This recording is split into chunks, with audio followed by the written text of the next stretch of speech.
Good morning. Let's talk about getting published, and what that means is to get your research or your results from your postgraduate level studies recognized in some sort of journal or conference. And the number one skill that you will need to do that, in my experience, is patience, because to get through the editorial process, particularly for journals, it takes a while.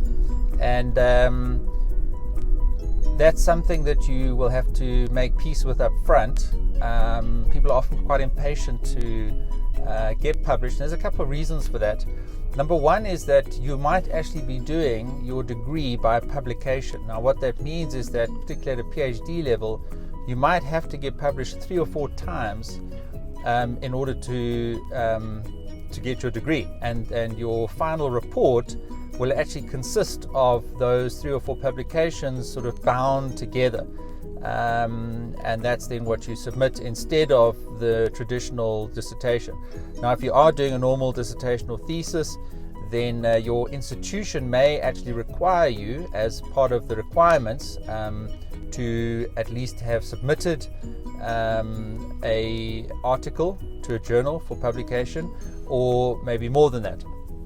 In my case, I had to have one submitted and in review by the editorial board of a peer-reviewed journal. I had a couple of conference papers published during my studies. And so there might be some impatience that you have to get published. And even if it's not a requirement for your degree, getting published is important for your work to be recognized in your academic field. And until it's actually been published in a journal, read by a certain community that's interested in the topic that you investigated, then your work really hasn't yet made any sort of tangible contribution. Obviously, you've got your dissertation or your final report, hopefully that passes, but your primary readers there is your examiner or examiners, and obviously your supervisors will have read it, and maybe 1 or 2 very close family members that are very interested in your work. So at a postgraduate level, if you're doing research, you have to get published, and I take you through that whole process in my course, How to Get Published in Academic Conferences and Journals. But one thing to leave you with this morning is that you shouldn't start that process too late.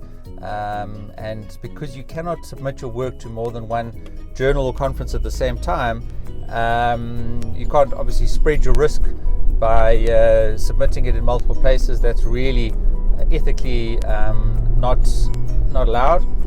So you have to be patient by working through one journal at a time. With conferences, it's a bit different because there is a set date on which that conference will be held, and so they'll have to get back to you and either reject or approve or request changes to your paper within a certain time frame. But a conference is less well recognized than a journal. In fact, if your supervisors are co-authors, they'll only get half a point for getting published in an academic conference proceedings as opposed to a peer-reviewed journal. So you really need to go for the peer-reviewed journal, but obviously you could build up to that with a couple of conferences as well.